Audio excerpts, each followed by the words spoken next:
दोस्तों एक समय ऐसा था जब धरती पर बड़े और दैत्याकार जीवों का राज हुआ करता था और इन्हीं और बड़े विशालकाय जीवों के बीच रहता था एक बेरहम शिकारी जिसके आते ही बड़े बड़े जानवर अपनी दुम दबाकर भाग जाते थे।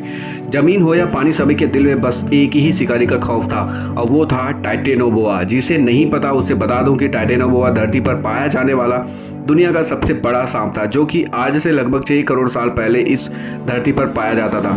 इसकी लंबाई 50 फीट से भी ज़्यादा हुआ करती थी। जरा सोचिए अगर ये सांप आज भी जिंदा होता तो क्या होता। दोस्तों अगर टाइटेनोबोआ आज भी जिंदा होता तो मगरमच्छ की सभी प्रजातियों को खत्म कर देता, क्योंकि मगरमच्छ टाइटेनोबोआ का सबसे पसंदीदा शिकार था।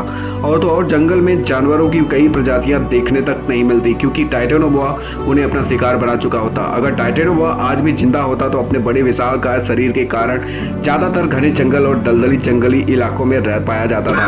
अगर ये खूंखार सांप आज भी जिंदा होता तो चाइना वाले इसे भी मारकर खा जाते। आखिर एक भूत ने श्री तुलसीदास जी को प्रभु श्री राम के दर्शन कैसे करवाए। एक बार तुलसीदास जी ने पूजा पाठ करके बचा हुआ जल अपने कमंडल में लेकर घर से बाहर निकले।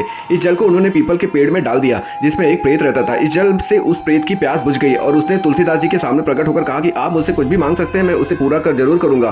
तुलसीदास जी ने कहा कि प्रभु श्री राम के दर्शन के अलावा मेरी कोई भी इच्छा नहीं है। तभी प्रेत ने कहा मैं ऐसा तो नहीं कर सकता, लेकिन मैं भगवान से मिलने वाले हनुमान जी का पता जरूर बता सकता हूँ। उसने कहा कि जहाँ भी राम कथा होता है वहाँ हनुमान जी किसी न किसी रूप में आकर बैठ जाते हैं। प्रेत ने यह भी कहा कि काशी में गंगा के किनारे होने वाली हर कथा में जो भी श्रोता सबसे पहले आ जाए और सबसे अंत में जाए, समझ लेना कि वही हनुमान जी हैं। और ठीक ऐसा ही हुआ। अंत में वृद्ध रूप में राम कथा सुन रहे श्री हनुमान जी को तुलसीदास जी ने पहचान लिया और उनके पैर पकड़ लिए और श्री राम के दर्शन कराने का वचन मांग लिया।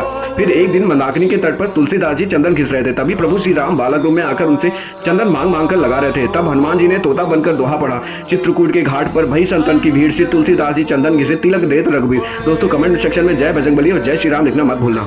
अच्छे लोगों की मृत्यु आखिर जल्दी क्यों हो जाती है। अक्सर ये देखा जाता है कि जो लोग अच्छे होते हैं उनकी मृत्यु जल्दी हो जाती है, लेकिन ऐसा भी नहीं है कि जो लोग लंबे समय तक जीते हैं वो बुरे व्यक्ति होते हैं। अच्छे लोग भी लंबे समय तक जीते हैं, लेकिन अक्सर यही देखा जाता है कि जो लोग अच्छे होते हैं बहुत जल्दी मर जाते हैं। जैसे स्वामी विवेकानंद जी बहुत अच्छे इंसान थे जो कि कम उम्र में ही स्वर्गवास हो गए थे।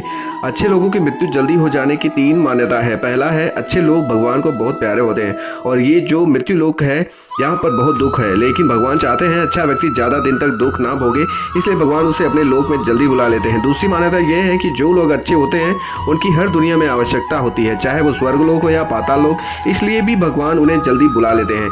तीसरी मान्यता यह है कि भगवान हर अच्छे इंसान को किसी न किसी उद्देश्य के साथ ही मृत्यु लोक पर भेजते हैं, इसलिए जब वो उद्देश्य जल्दी पूरा हो जाता है तब ईश्वर उन्हें वापस बुला लेते हैं। तो दोस्तों अगर आप महाकाल के भक्त हैं तो हमेशा आपको अच्छे कर्म करने चाहिए और कभी भी मृत्यु से डरना नहीं चाहिए। तो कमेंट सेक्शन में हर हर महादेव जरूर लिखें।